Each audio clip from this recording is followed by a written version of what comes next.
All right, hello everybody. Today we're going to go through the process of building a visual state machine in Unity. I'm going to pay attention to chat and just kind of talk to everybody and go through this. And I really just wanted to show everybody what it's like to build a visual state machine, how you would use it, some situations why you might want to use it, and give everybody kind of a quick, somewhat useful intro to visual state machines in Unity. So if you've never used visual state machines, hopefully, this will be very, very helpful for you. And if you have used them in other systems, you'll see some of the cool things that are in the Unity system. So, I guess without blabbing on too much more, as long as everything is looking good and sounding good for everybody who's here with me live, I guess we'll just get started. So, I'm going to, let's see, bring up a Unity window that I've got here. And I wanted to begin with a little bit of a project built, not a whole lot, just a tiny little bit for you guys so you didn't have to watch me start right from the beginning. So what I've got here is a little level. Let me go to the scene view here, where I've just set up some ground tiles.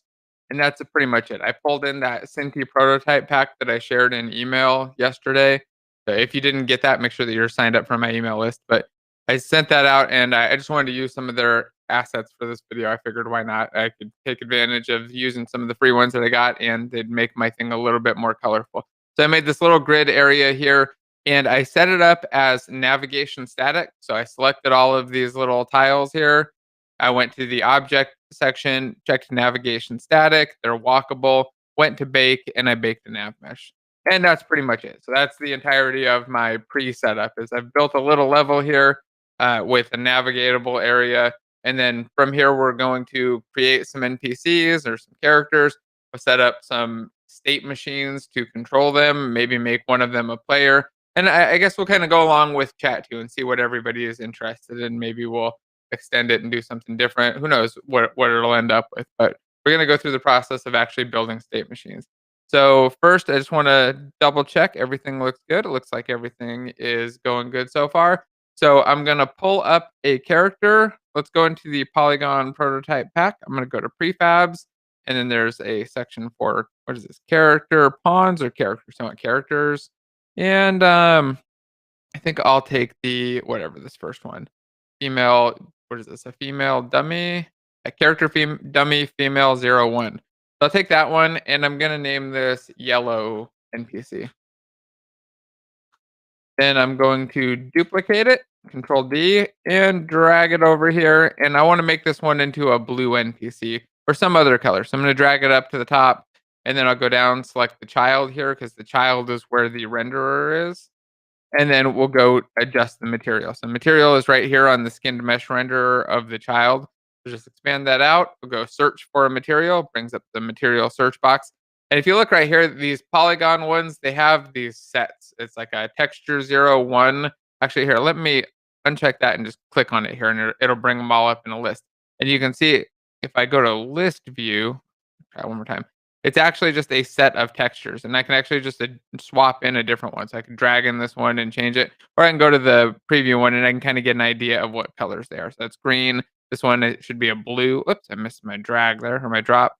Okay, so as long as the naming matches, the number can be different, then it'll give me like different color variation. Oh, that's not blue. Where did I go with? I wanted a blue one. Let's keep going until I get a blue one. Is there a blue one in here? Thought there was. What if I just take this? Oh, whatever. I'll just take that global grid. I'll make him blue no matter what. It's not going to be perfect. I don't like that. Let's go with something that looks a little cooler, even if it's not blue. Okay, it'll be a yellow character and a red one, maybe. Oh, there we go. There's blue. 3 was blue. All right, so I've got 2 characters: a yellow NPC and a blue NPC. I'm going to rename him, and then I'm going to go select them both. And before I set up the state machine, which is coming up next, I'm going to add a nav mesh agent to both of them. I'll add a nav mesh agent. That'll just allow them to move along and navigate using the baked navigation mesh that I already did when I selected all these ground pieces, marked nav static, and hit bake. So let's go back over here and let's set up the characters to actually move. Actually, hold on. Let's see where my camera is. Go to my camera, and if I look at it right here or I go to my game view, you see the character's a little bit off screen. So I'm going to fix that. I'm going to go to my scene view. I'm going to come up here and I'm just going to move the characters so they're somewhat in front of the camera. select these two characters here, move them over a bit. Let's go grab the game view. There we go. That looks a little bit better. Now let's set them up to actually chase. So I'm going to take the blue NPC first. We'll collapse down the nav mesh agent and the animator. We'll add a new component. And here we're going to add the state machine. So I type in state and you can see that state machine pops up. If you don't have this, by the way, make sure that you go to package manager and grab the visual scripting package. It might not already be in your Unity setup, depending on the version of Unity that you're using and the project setup that you use. I don't know if it automatically installs for everything after this version, but previous ones I've had to import it manually. This one, it was already automatically there. If you don't see it, just make sure that you grab the visual scripting package there.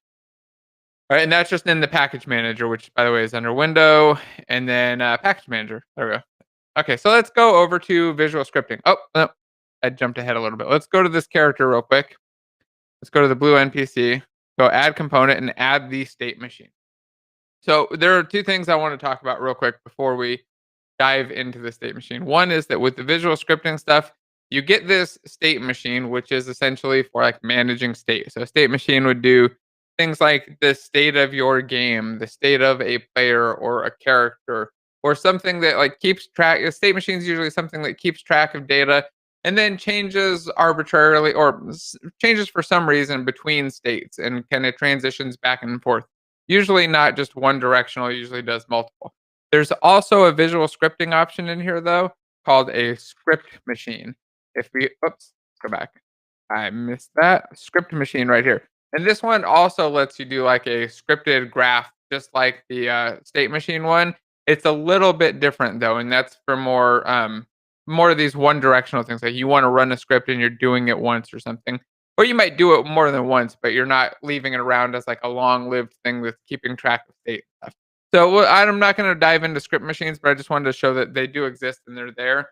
You just wouldn't use a state machine for those things. So if you're thinking about that, make sure that you understand that there are two options and check out the other one. Okay, so here's our state machine. Let me stop, take a little drink real quick, check chat, and then we'll actually build up the state machine graph.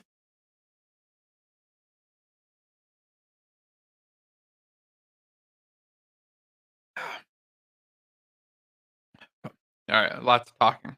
Okay, so here's our state machine on the blue NPC. And by default, it has the source type set to graph. You can see right here. I'm going to switch it over to embed, but I just want to briefly talk about what the difference is. So with the graph type, what we can do is create a state machine graph or a visual tree or a visual statement. I guess it's a state graph asset technically that we can share across multiple NPCs or multiple game objects. So it basically creates a project level object that we can reassign to a bunch of state machines.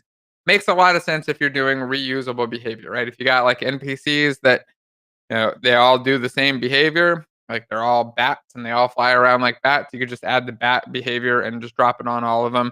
And then you just update it in one spot. The other kind, the kind that we're going to start with, the embed, this one is just like saved onto this game object. I'm not sure exactly how it works. I assume it serializes it into the actual game object itself or into the prefab if we make it a prefab. But it saves it just one per object. And there's one benefit to that. And it's not really a benefit that we're going to use, but I want to mention what the benefit is.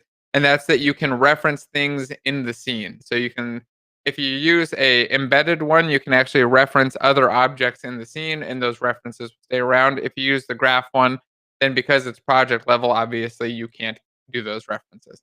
So if you want to do a state machine that references lots of things in your level, like it's managing the level or what's going on or like what's unlocked or a puzzle or something, you'd want to definitely use an embed one. I'm going to use embed just to keep it simple for now, and then we can switch it over to a shared one later. So let's hit the edit graph button and actually start building. I'm just talking so much, I keep running out of breath. All right, let's see. I'm going to just rearrange this a little bit, resize things, and then we'll get set up. So here we're in the state graph. And remember to open this, I just hit the edit graph.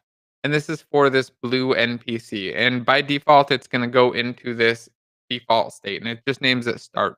And the start will have an enter state, an exit state, sorry, and an update. So this is a lot like if you code a state machine, you'll have like an on state enter, on state exit, and on state update or whatever. Essentially, these three are the most common ones that we would have. So let's start by making it so that our blue player or our blue NPC can chase around the yellow NPC.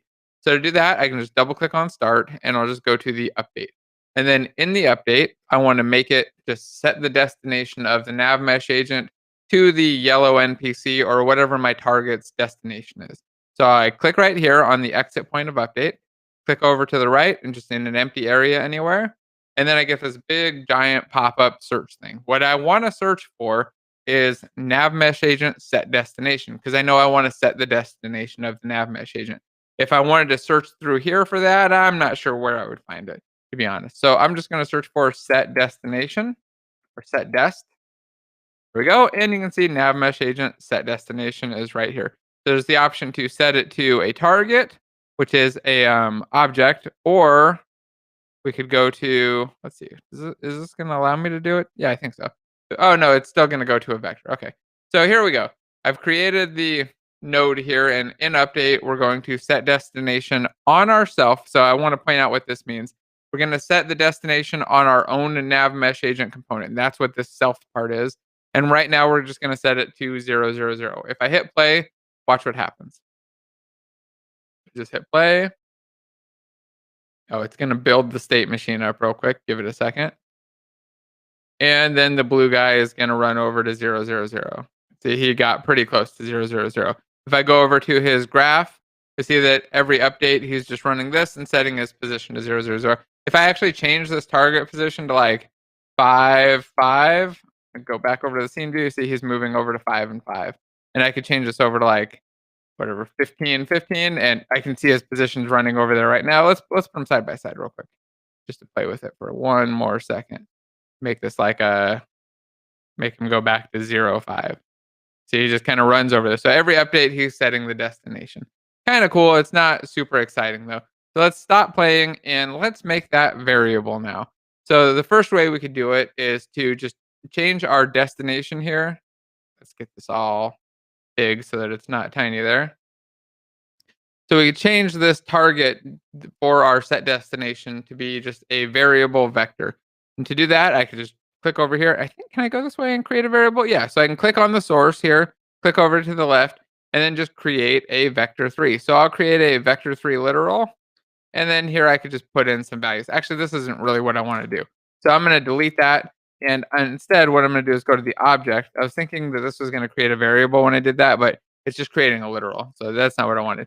So instead, I'm going to make sure I have my blue NPC selected, go to the object, and object variables section. I'm going to give this a name, and I'm going to call this destination. Hit plus, and then we're going to change the type to a vector3. Then I'll drag it right here. So take this little bar, drag it out, and then it becomes essentially a variable that I can now set on the NPC. So watch, I'll take the output of this destination, make that the input of the target. And then if I select the NPC, look over here on the inspector. So remember, this is the NPC's inspector. He has this variable section because I added a variable to that state machine. He now has variables here, and I can hit play. And now I could, on the NPC, just change the destination. So let's try that now. So it's at 0, 0, 0. I change this to like 10, and maybe this goes to 5, and this goes to -5. And you can see that it's all just going through this script graph or this state machine. So it's reading the destination variable from that character and then setting that as the destination. So far, I think it's relatively simple and straightforward. I'm hopefully not losing too many people. But now I want to change this up so that instead of following a position that we just type in, it actually follows the yellow guy's position. So let's go back over to the script graph. And then let's get rid of this variable, or let's just change the variable. I'll go to the object section. I'm going to rename this from destination to target. And then I'm going to change the type from vector3. And I could use game object, but I think what I'll use is transform. I'll just search for transform right there.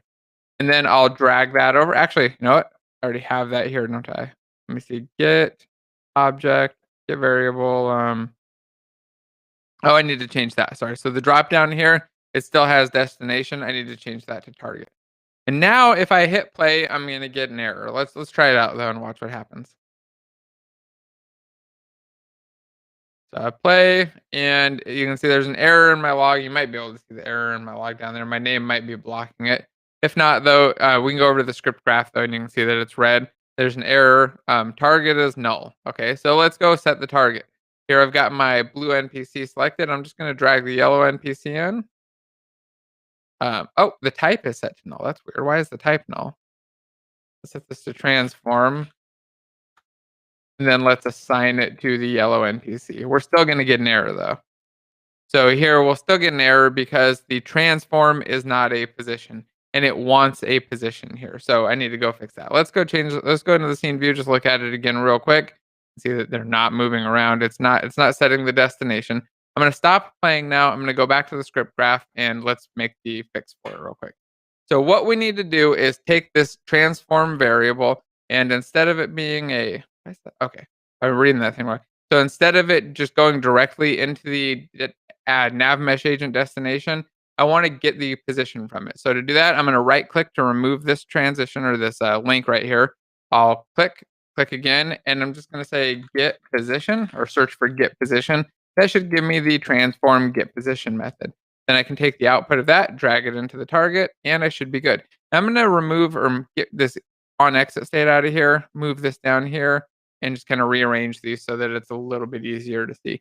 Now I want to go back over to my object thing again. I don't know why this switched over to null. I bet I was doing it when I was playing. So let's just change this back to transform again. And we'll save. I want to just save my whole scene and then hit play one more time.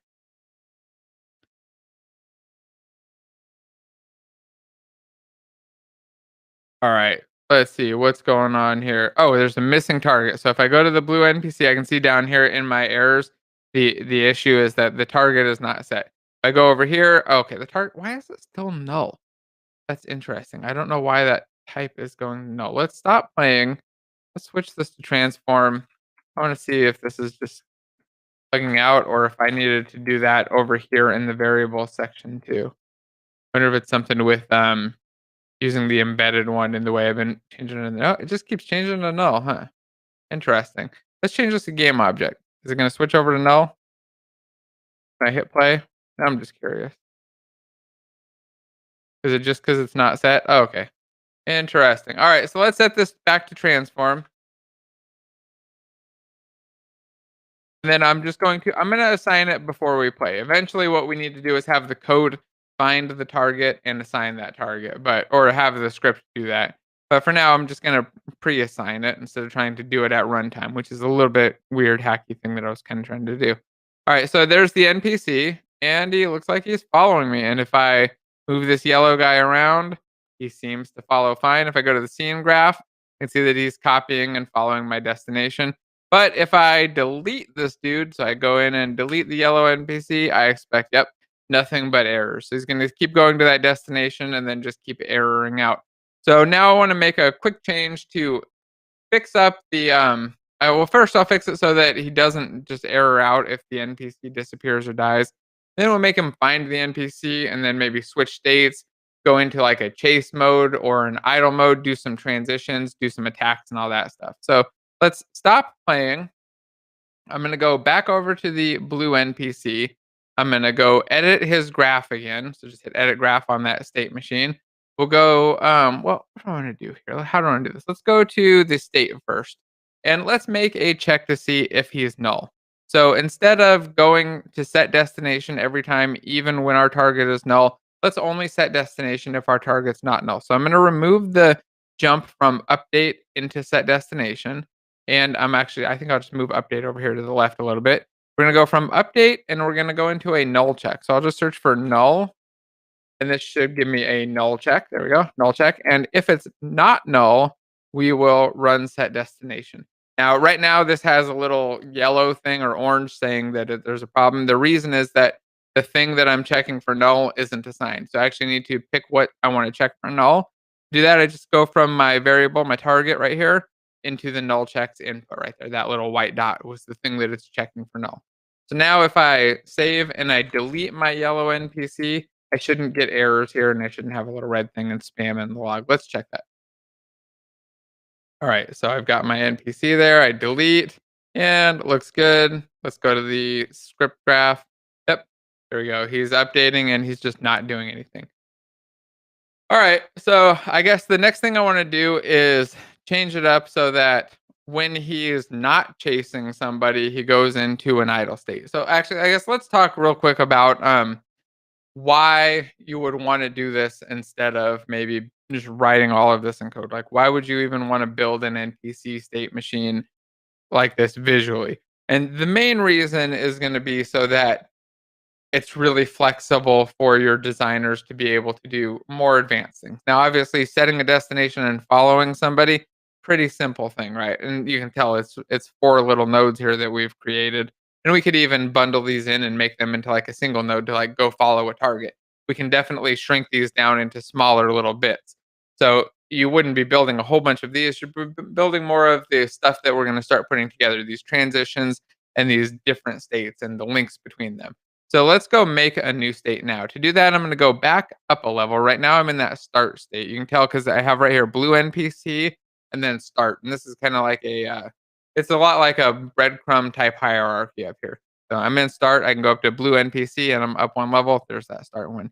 I'm going to rename start. So I'm going to click on it, go up here. This is actually a renamable text field. It's a little hard to tell in dark mode. I'm going to name this to chase player. And then I want to make a transition into a new state. So to do that, I'll right click, hit make transition, just like in the mechanism system. Click over here, and we've got a new state, and we have a transition there. So first, I'm going to go click on the second state. I'm just going to rename this to idle. This would be like my hanging out, just idling state when I don't have a target anymore. We'll set up what that state does in a minute. First, I want to go into the transition though. And the transition is going to happen when we lose the player. So I'm actually just going to go up here and name it so that I know what it is later. So say lost player. Name of it, as far as I know, doesn't matter at all. Let's go edit that transition though. To edit it, I just double click on it. And here you'll see that I've got a trigger transition output point. So the way that this works is I need to set up some visual scripting or visual code that will cause the trigger to happen, that will cause the state transition to happen. Let's go up one level. So I'm going to set up the script that's going to make it go from here to here.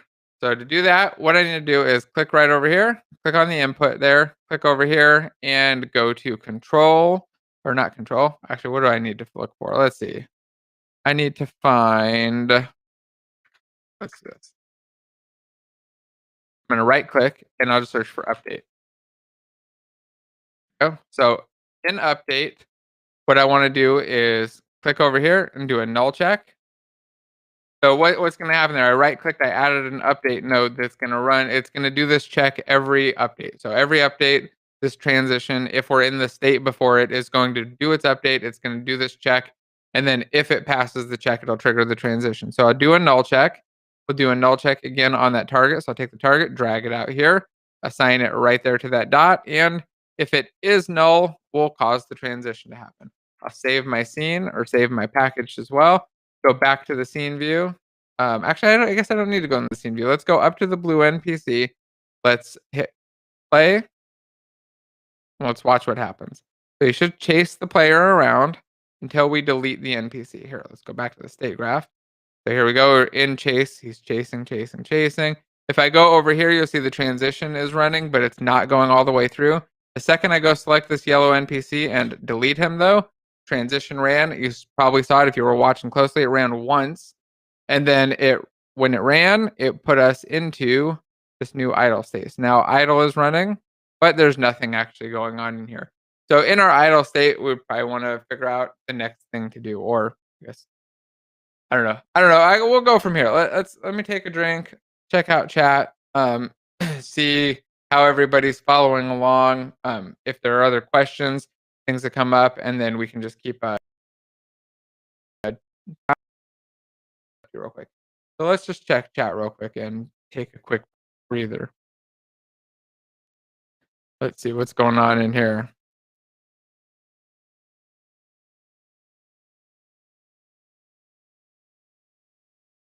Does anybody have any? I guess, yeah. Does anybody have any questions while we're here?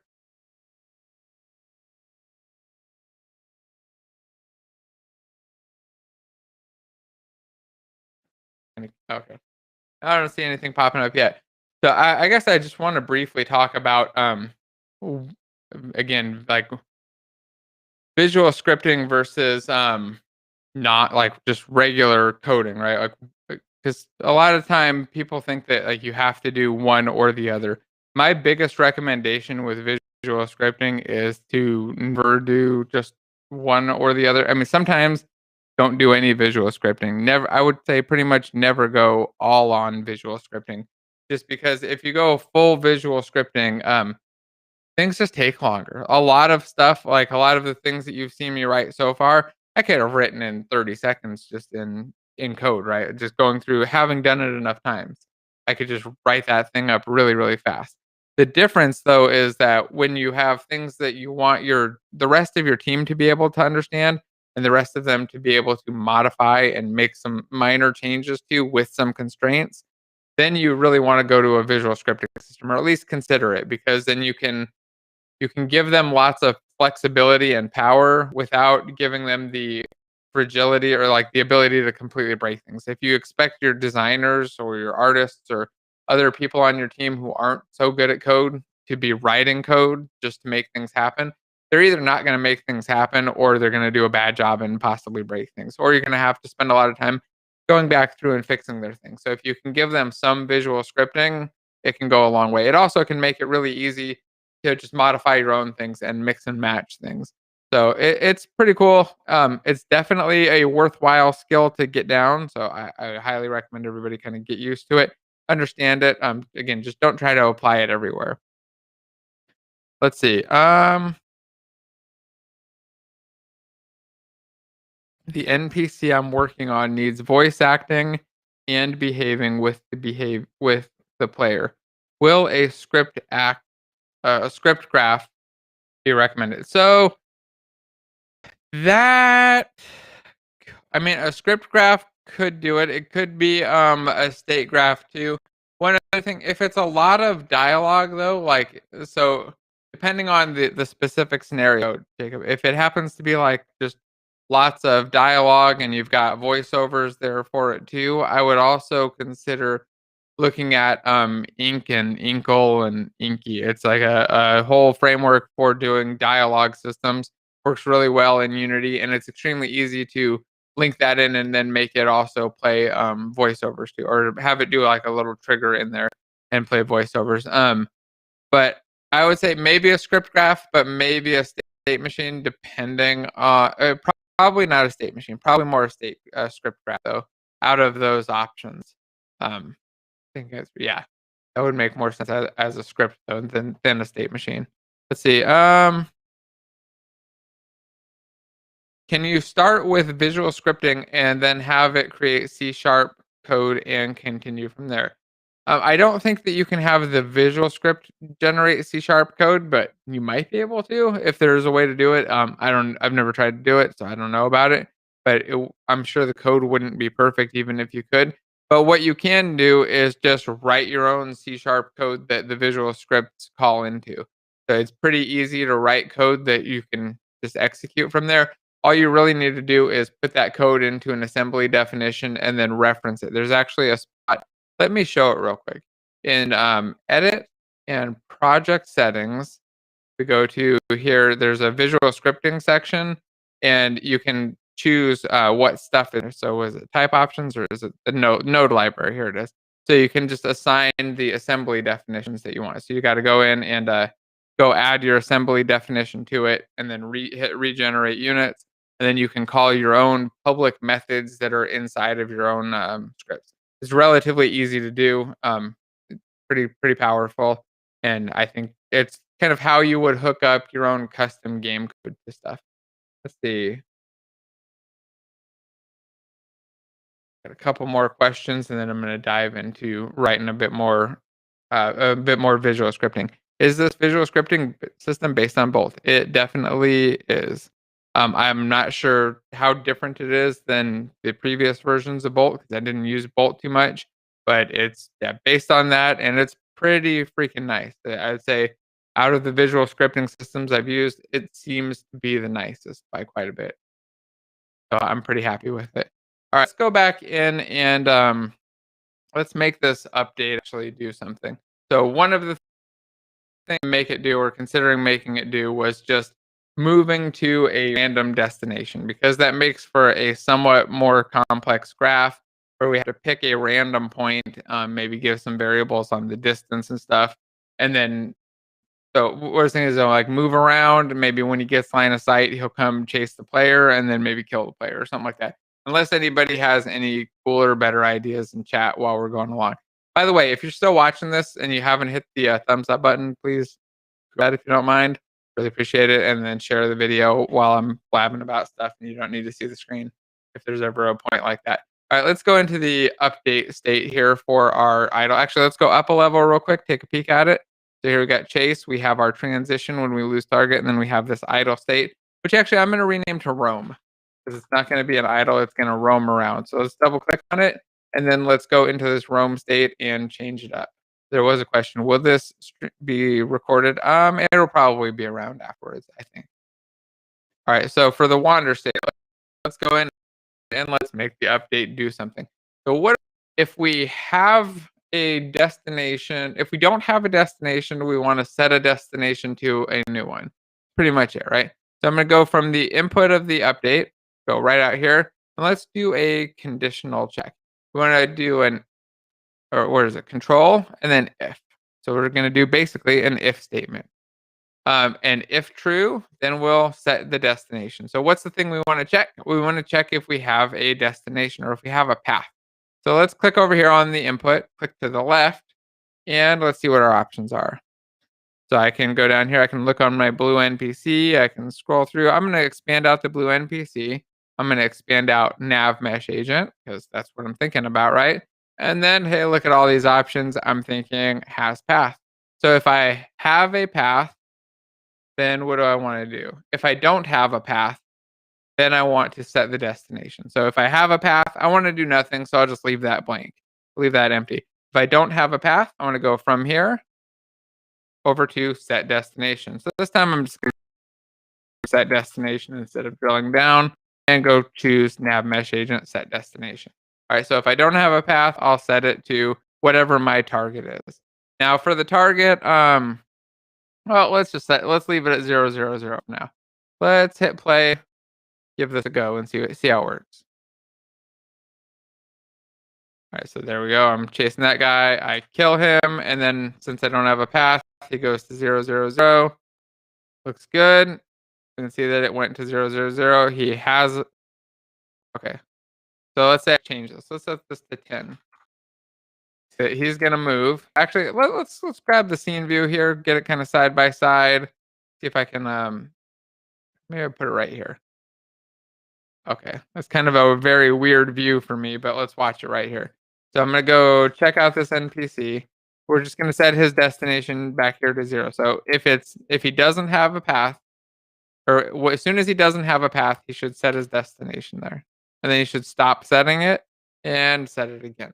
Okay, that seems right, right? Yeah. Okay. Now what do I want to do? Well, I want to pick a random destination instead of just typing one in there, because typing one in there is totally useless. So let's grab the scene view, drag it over again, go back to the script graph, and let's go through the fun stuff of creating a random destination. So I'm going to take the exit here, just drag it up, give us some more space. And then what we want to do is choose a well, we want to take our current position, we want to add some sort of an offset. So let's take the target here and let's drag it over here, and let's do an add. We want to do a vector 3 add though. So let's search for add, and we want to add 2 vector 3s, because we want to add in, remember, our current position, so our player's position or our blue NPC's position, and then the offset. So for the source position, or the first position, we'll just drag over here. Let's search for position, and we use transform, get position. By default, it's going to use our self object, so that's just automatic there. I could assign the target, remember, but I don't want to use the target because this is in our roaming when we don't have a target state. So we're going to add our position to some other random vector 3. So to create a random vector 3, I'll click over here, create a new vector 3. So just choose create vector 3, X, Y, and Z. Actually, let me think about it. Do I even care about the Z or the Y? I don't care about the Y, but I need it anyway. So yeah, we'll create a new vector 3 with the X, Y, and Z. Drag this down and see if I can make this a little bit bigger. And then we just need to pick some values here. So let's, in fact, let's try before we change the values up. Let's get our scene view back in here. Let's pull these things up side by side. Oh, let's do it maybe like this. It's gonna be a strange view, but I think this will work. Okay. Oh wait, that doesn't give me. Okay, there we go. Now I got my scene graph. So let's hit play. Oh, actually, I want to get rid of the NPC. Ah, okay. Hit play. I'll delete the yellow NPC, and then we're gonna go through and have him choose some random destinations. See what that looks like, and then we'll do some more code for it. I'm gonna go delete the yellow NPC. We'll go to the script graph, and he should be in roam mode, and he should be setting his destination to 000, right? Oh, actually, no, he's setting it to his current position, offset by none. So let's offset it by 5 on the X. Okay, let's offset it by -5 on the X. Whoops, let's go -5 on the X. Funny thing is, every time he reaches the destination, he's going to move over another 5 units. So let's move him 1 and 1. Watch, he's going to move diagonal, stop, move diagonal, stop, move diagonal, stop, and just keep repeating over and over and over. He's getting closer to what I want. The only thing I really want to change now is that I want the destination distance to be random. I don't want to have to type in a value there. So we'll go back to the script graph and let's add in a variance. So we'll put in like a some sort of value for a roam distance or something. Let's go to our object variables. I'll go hit plus, or let's give it a name first. Let's call this roam range. It seems like a good name. We'll hit plus, and we'll make that a floating point variable. I'm going to give it a default value of maybe like 5. Seems like a far enough amount to roam. I can get my words in there. And then let's drag out our roam range variable. So what I want to do is choose a vector 3 that's between positive and -5 on the X, positive and -5 on the Z. So to do that, I'm going to need to do a random range. So let's take our X input, drag over here, and let's choose random. And if I search for random, you'll see that I have a inclusive, or an inclusive, exclusive. And I want to use inclusive because I want to be able to go from positive 5.0 to 0 and include both of those numbers. So we'll choose the inclusive one. We want to go from our roam range as the max. And we also want to use the inverse of our roam range as the minimum. So to do that, I got to go over here. And this is where it starts to get a little bit annoying to do visual. Again, we can simplify this stuff down. And I can take this little bit, so don't worry if it seems a little tedious here, but it can be a little tedious, to be honest on this. So what we're going to do is take this part, we're going to multiply it. We'll multiply it by a -1. In fact, we want to use that one right there. And for B, we'll just put -1. So that's going to give us the negative of our roam range. So we'll get -5, and then we'll do +5. Let's drag that over a little bit. So the output of that will be the minimum. And we'll do that for this as well. And I think that's good.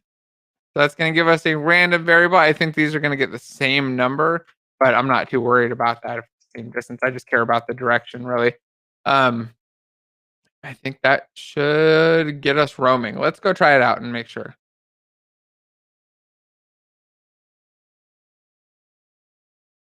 So there he goes. He's following around. Let's delete the NPC. There he goes. He's just roaming randomly. It looks like he's doing what he's intended to do. Let's go to default layout window. Where's my layouts and default? I'm gonna go get this guy selected again. See him in the hierarchy real quick. Let's change his roam range to like 1. Go up to 1 meter away. Let's change his roam range to like 15 We can go relatively far away, up to 15 meters away, or up to 15 in each direction, technically. So theoretically, he could even go a little bit further. So that works, right? I mean, the dude runs around, he roams, but I want to make him do the transition now back into chasing the player if there's actually a player around. So, or let's say maybe what we'll do is let's start him in a roam state, and then we'll make him chase the player once he sees the player. So here we're back in the state graph. Let's see, is the state graph showing up? Perfect. And then what I want to do is just reset it so that roam is the default state. So right click and hit toggle start. Right click on this one and hit toggle start so that one is not the starting one. So we're going to start off in the roaming state and not go and chase player. Let's hit play real quick. I want to make sure that works. All right, let's see. Scripting graph is good, and he should just be roaming. Looking good. So now let's say when he roams, I want to do a check. Do I want to do a? I don't want to check out deciding what I want to do with that transition there.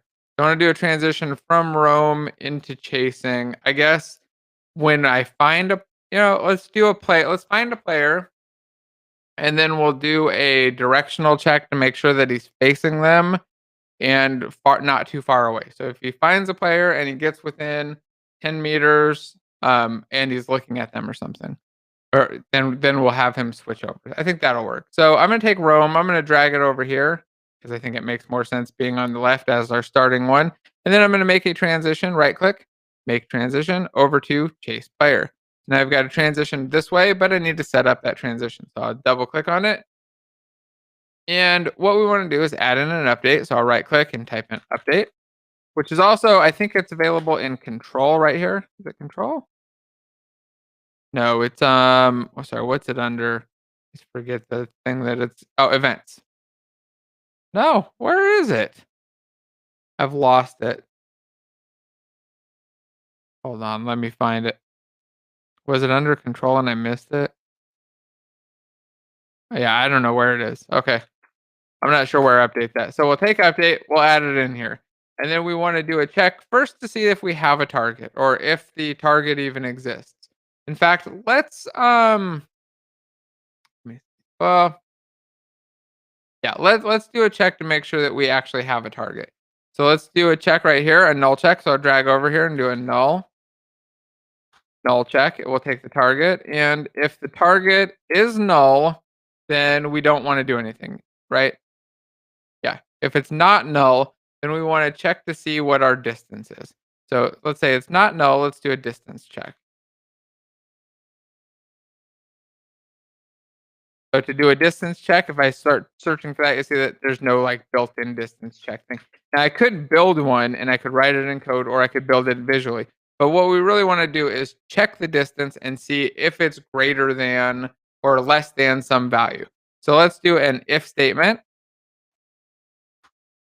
Oh, whoops. Oh, yeah, that's right. And then we need a condition. Hold on. Let me delete that. Let's get the distance because I feel like I'm explaining it a little bit confusing. Let's calculate the distance now between our player, our target, and ourselves, and then we'll use that. Because I feel like if I put it in like the way it is visually, it gets a little hard to follow and a little bit confusing. So let's get our target's position and the distance between them. So I'm going to right click and search for distance. And this will give me a vector3 distance function. So that takes in the input to vector3s, just like when you call vector3.distance in your code, and it'll give me back out a float for the amount of the distance. So I'm going to take the target's position. So I'll take this, go over here, and remember, I can't just drag it in. I need to actually get the position. So I'll search for position, get the transform position, transform.get position. And I use that as position A. And then the other one that I'll use is just my own position. So I'll click over here, make this a source one, and let's use search for position again. And if I go down, choose transform position, remember it's going to automatically choose my self object. Here I have basically the same two nodes. In fact, I have exactly the same two nodes. One of them is myself and one is that. So this is going to give me the distance. Now I want to check the condition to see if this distance is maybe less than 10. If it is less than 10, then I'll switch into a chase state. So I'll go over here, click, and we'll say if it's less than or equal. Look at that. See, it auto completes really nicely for me if I do it in this direction.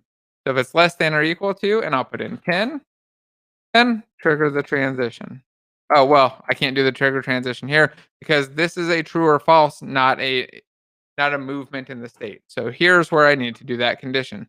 So now if it's not null, if my target isn't null, we'll do a if statement. So do control, choose if, then if it's not null and our distance here is less than or equal to 10, so I'll drag that right up to here, then do the transition.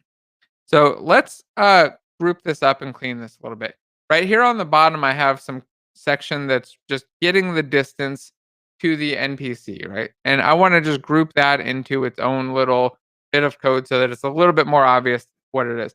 So what you can do in here, and this is a pretty cool, really easy to use trick. Make sure you hit the like button if you haven't seen this one because that's pretty cool. You hold down control, click and drag, and now you have a group. I can click on the group and name it like get distance to target. And now I've got this little group window here that gets the distance to the target, which I think is pretty handy. All right, let's drag this over here, drag that over here, and I think I'm just going to take this and put that maybe over here somewhere so that it looks a little bit better. I'll save this off, and then I'm going to go here. Let's drag this up here, go to the scene view, and let's move the NPCs away. Because right now he's so close that he's just going to instantly run over there. I'll take the script graph. I'm going to just drag it down here to the bottom a little bit. And can I zoom out? Yeah, there we go. Zoom out so you can kind of watch it in action and see that in action at the same time on the top.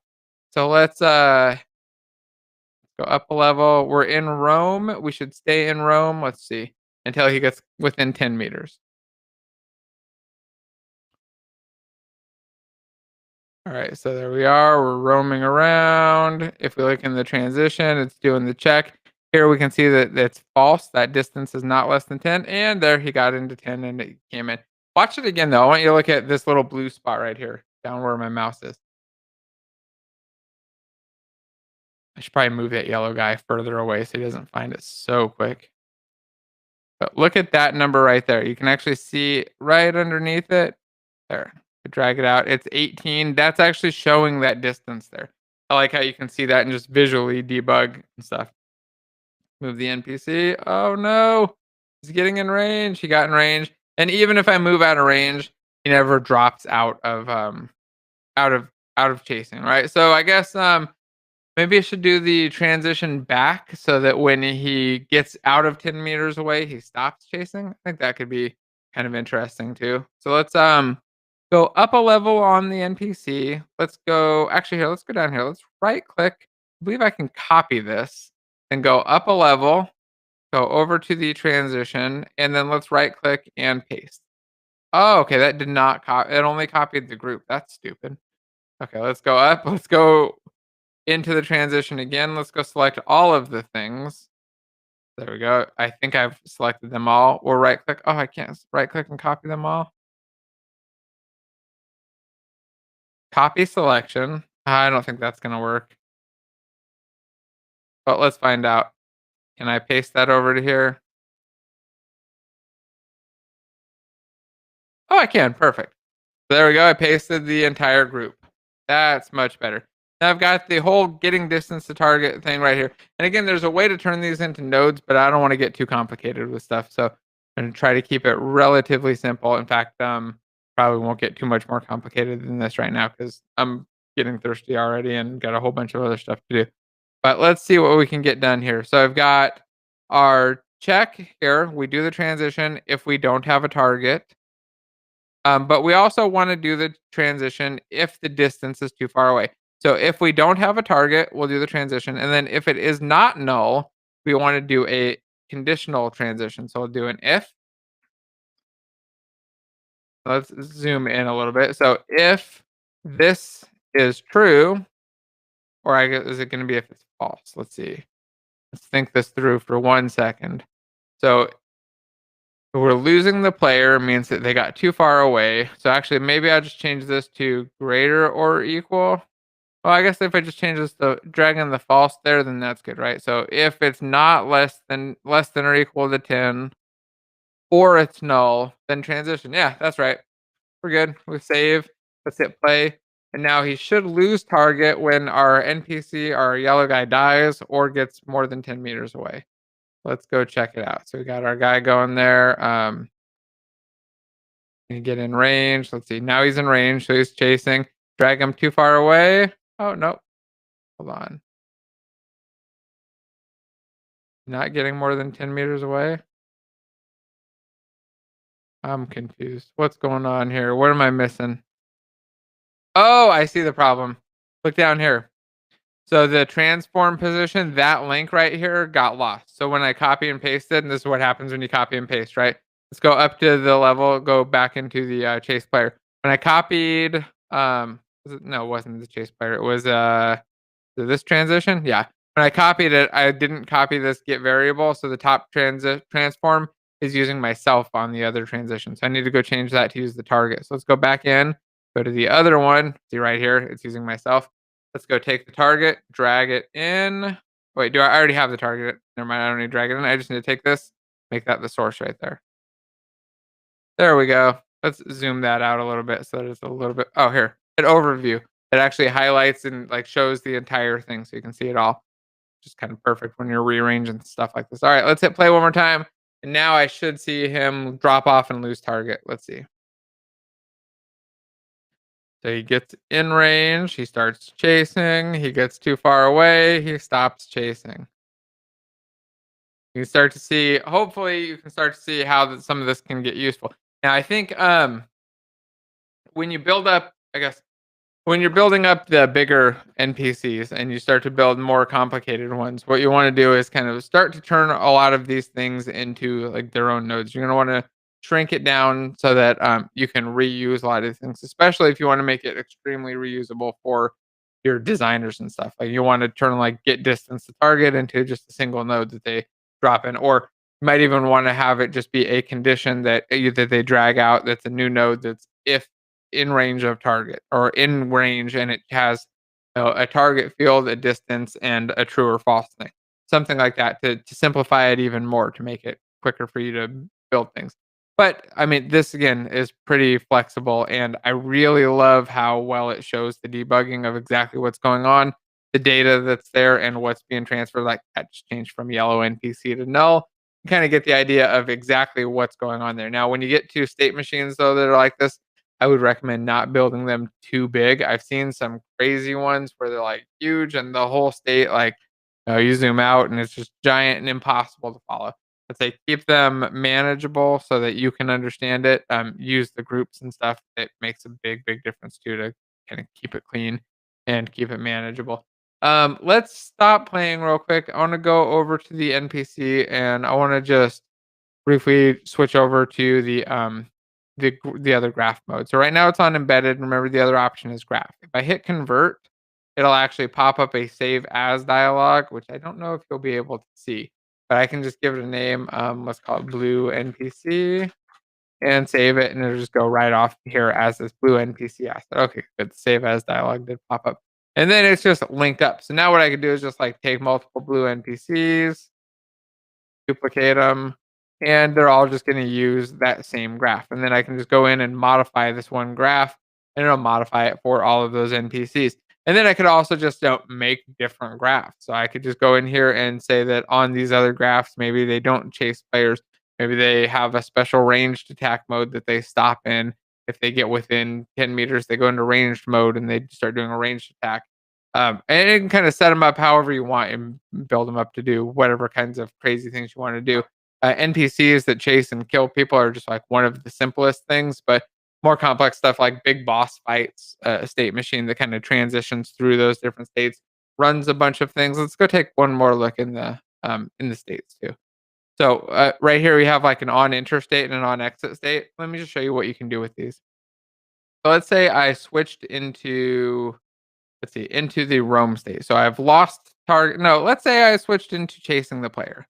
So when I start chasing the player, I want to just say, hey, I found you or whatever, right? Like found the bad guy or some nonsense, right? Like hey, someone's chasing you. Actually, we'll just do it. Let's start with a debug log instead of putting it on the screen, but we could just do a text display or anything else that showed it, right?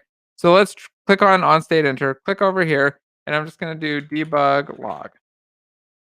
I'll do a debug log message, and then let's put in a message here. I'll click over to the left and choose a string literal, and we'll just type in you're being chased.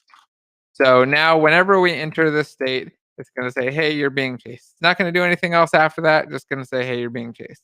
Let's try that. I want to see what that looks like, and then I'll show how we can turn that into a coroutine, add a little bit of a delay, and then we'll see where we go from there. I think the coroutine thing is a pretty important feature here too. So let's hit play, and I should see probably a bunch of them. I'm being chased by 2 things, 3 things. Let's go delete all of those extra NPCs. That it's really easy to see when it happens. So hit play, and as soon as that NPC gets in range, I should see the message saying that I'm being chased. Come on, little dude. Let's move our guy over there. Oh, whoops, grabbed the wrong one. Move that guy over there. There we go. Now I'm being chased. Cool. So what if I want to do that, but I want to do like a little bit of a delayed thing? Like I want to say, hey, you're being chased. And then he doesn't transition right away. Like he pops up, turns, and looks or something, right? So how would we do that? Oh, we just go back over to our state machine. Let's check that out. So our blue NPC graph. And then in the chase player state, we could just make it wait for a little while. So let's do a wait for seconds. And we'll wait for like let's say it waits for 2 seconds.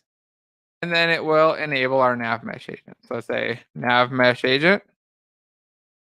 If you're wondering why we're going to enable our nav mesh agent when it's not disabled, it's because I haven't disabled it yet. So we'll set enabled to true.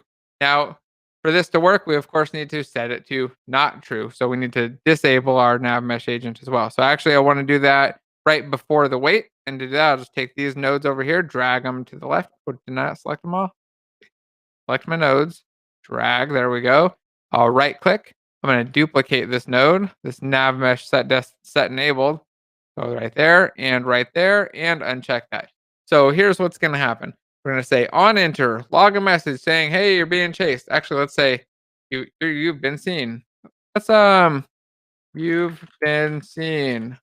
Okay, let's move this out of the way. And then let's send another message after the wait that says, now you're being chased. So I'm going to duplicate this debug log, duplicate it, drag it over here. We'll go from that spot into there and then into here. Got my debug log, my other debug log. Let's add in another message here saying, hey, now I'm coming to get you, or whatever. Now you're being chased. Let's go with that. Now you're being chased. And if I play this, you're going to see that it's going to have an error. It's not going to work. So let's try it out, and then I'll show you the trick to make it work. So we play.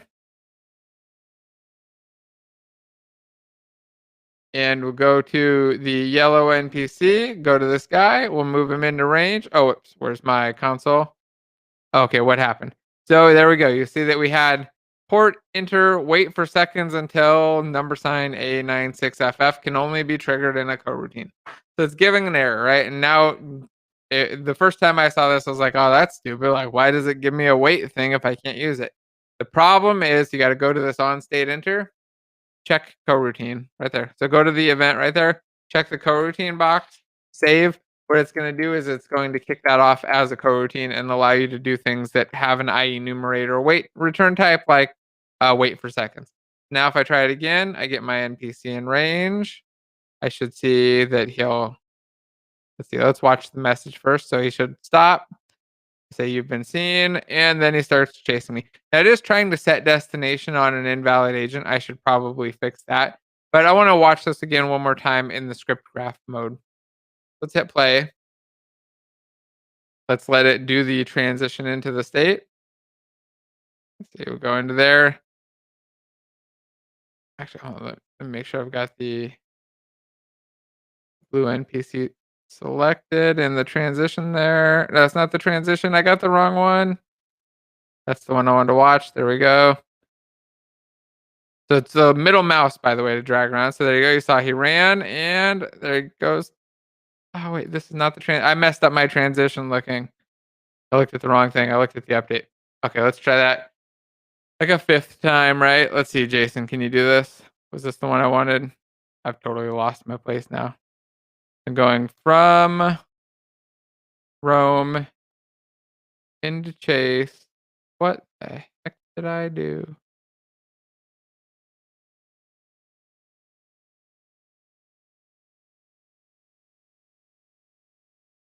All right, I've totally lost my place. Oh, here we go. On the enter. Sorry, it's on the enter of chase player. So it happened. And doing too long. All right, let's play one more time. Let's watch the enter of chase player from the NPC. On enter, I was thinking I put it in the transition for some reason. So when it enters, we should see this coroutine start running. So it's going to run through any second. As soon as he roams over close enough, it's going to run through. It's going to log. It's going to disable the nav mesh agent. It's going to wait for change this to 5 seconds, and then it's going to log another message. Come on, blue NPC.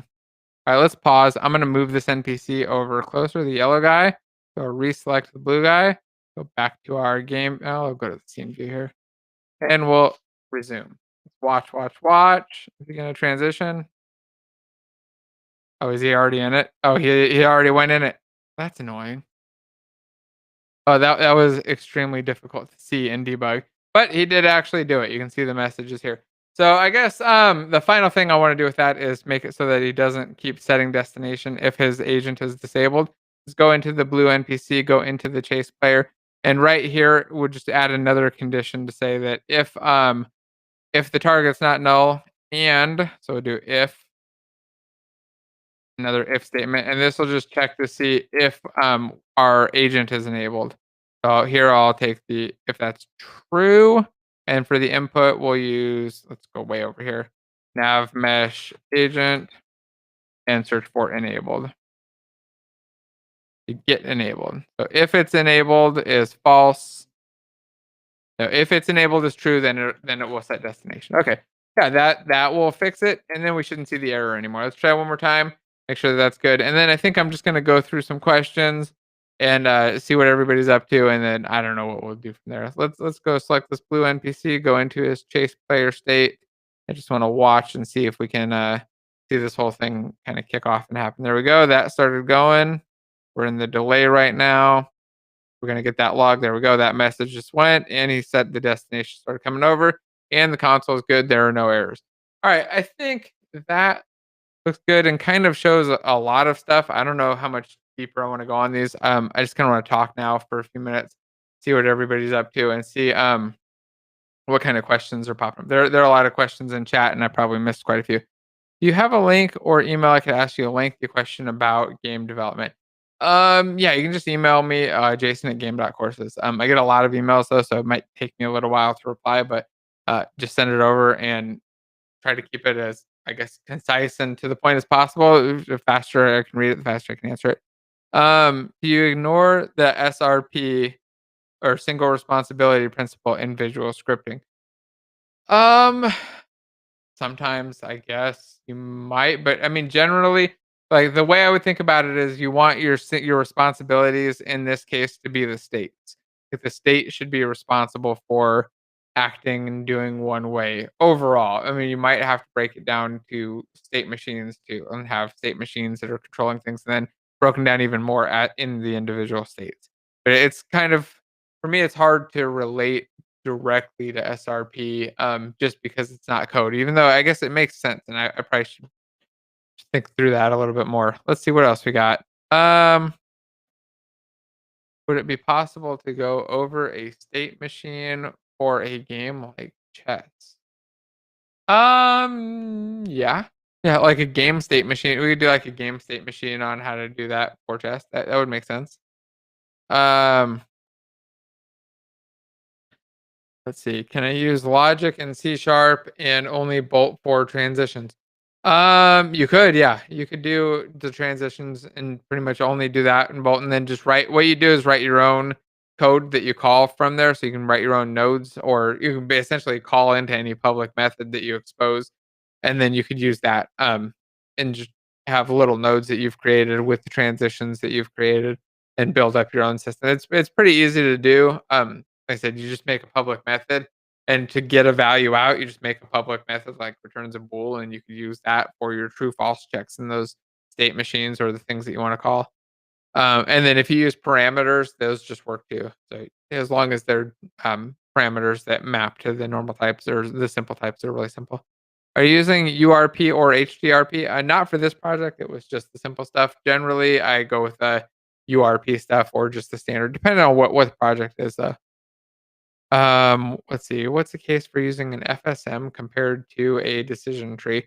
Um, for me, I've never really been a big fan of decision trees. I know a lot of people like them, but I always just kind of get a little bit lost in them. I think there are certain games where they make a lot of sense and they're better for, but I generally prefer to use an FSM for most things just because I find that designers and everybody else can understand them a lot easier and most people can. I'm sure there are some better if anybody in chat has a good explanation for where decision tree is better, I think that would be better than me trying to come up with something there. Or behavior and it says decision tree and I skipped that, but they're talking about behavior trees. Um, and that is yeah. So behavior tree. If you've never seen a behavior tree, there are a bunch of different behavior tree assets on the asset store too. It's an interesting pattern where it's essentially deciding what to do every frame, doing a tick, and going through all the logical decisions. It just gets it's harder for me to understand once it gets big. That they're easier when they get small. Can you do command binding with this stuff? Yeah, I'm not sure what that would look like though. Wish there's somebody else on here to talk about that. I don't do a whole lot of visual scripting personally. Let's see. Who is in the game dev talk tomorrow? But so far, I know Jason's coming. I know Andrew's coming. He had a lot to talk about with the asset store, I'm sure. I'm finding out on Slim. Slim actually came over yesterday, so if I can get him on tomorrow, I'll be surprised, but I'm hopeful. But he's going to be back on soon, and then I know Charles is, I think, out tomorrow, but then back next week. So a couple people will be back next week, and then tomorrow. By the way, if you're not already in the queue for it and didn't already hit the watch later button and the thumbs up on it, we'll be doing another stream, and we're gonna go over our favorite assets in the asset store. So there's a big asset store sale going on right now. We're just gonna talk about like what our favorite ones are, share those, why they're cool, why we like those ones, which ones we've grabbed. I'm mostly curious to see like what everybody else got because it's been a while since I got any really cool new assets. I mean, I've gotten a couple things, but I'm sure they've gotten a lot more stuff than I have. So I'm curious to see what they're going to share and what kind of stuff we can pick up. So if you're interested in that, make sure that you are subscribed and just go over to the. No, let me just link the. Let me link the stream real quick. Why not? Why am I making this difficult for you? Make it easy so you can just click on the stream and chat, go over and hit the watch later button or whatever that button is, and the thumbs up and stuff so that everybody sees it. Let's go find that sucker, get shareable link, and then we'll paste it right in here. Oh, somebody mentioned they bought Dungeon Architect. That is a really cool asset. All those dungeon building ones are a lot of fun, to be honest. I have a blast with them. Like, you get to like generate a cool dungeon and then build a game around them. Different stuff. All right. Okay, cool. I just linked over the chat. It looks like it just showed up. So everybody hop in that one and just hit the there's only 2 people waiting in there. And only 4 thumbs up. There's 5. I just hit it myself. Weird how you can thumbs up your own stuff and it doesn't just auto thumbs up it for you. I don't know. Let's see. This visual scripting seems to be impossible to unit test. Um, I'm not sure how visual scripting works with unit testing. I would bet that it's probably pretty difficult to unit test. Um, yeah, I would expect it probably is. Although it might not be the kind of thing that's ideal for it. Again, most of the time when I do the visual scripting stuff, the goal is to give the designers and other people and myself a lot of just flexibility to be able to change things easily without modifying the code and do a lot of variation and try things out and just make cool stuff too when it comes to designers. So it's not always the stuff that's going to be tested. It's stuff that's going to change constantly, most of the time at least. Not always, but most of the time. All right, let's see if there's anything else in chat. Oh, Let's see. Going through looking at these. Um, yes, I can definitely put everybody's links up next time on the show. Again, if everybody doesn't mind just hitting thumbs up, appreciate it, and then hit it on the other one if you got a second. Let's see, should invite Ruben towards the show. There are actually quite a few people I want to invite on really soon. I've just been busy these last couple weeks and a lot of stuff going on, but I think as things kind of settle down and it gets more chill and kind of get more used to it and in the flow of it, I'm just gonna keep adding in people, bringing in people. There are a lot of people I know that I want to talk to about different stuff, and I've been saying it for a while, but eventually I'd like to get up to doing multiple a day, or not multiple a day, multiple a week. So instead of just doing one stream a week on Sundays, doing two or three or however many, just talking about stuff. There's a lot of people and a lot of stuff to talk about, so it could be it'd be fun and worthwhile. Anyway, I think I'm gonna wrap it up here with the state machine stuff. If you guys want to see script machines as well, or just more state machines, I guess let me know in the comments below. Just drop a comment if you want to see script machines or more state machines, or you don't care and you want to see them both. Let me know, and then I'll kind of go from there and decide which one to do next. I'll probably do another one on a live stream, and then maybe make some more formal videos on these too. Also, if there's any other stuff you guys want to see, just drop a comment down below. And yeah, I think that's about it. You got anything else? I'll drop a link for Patreon in the description, I guess. And yeah, I guess that's it. Thanks again, everybody, for coming out and watching. We'll do another stream sometime soon, again, and tomorrow. So make sure that you've got the link. You go over to the stream for tomorrow, and I guess I'll see you all then. All right. Thanks again, everybody. I gotta go find the button that makes the little countdown happen and all that stuff. Here, we'll do that one.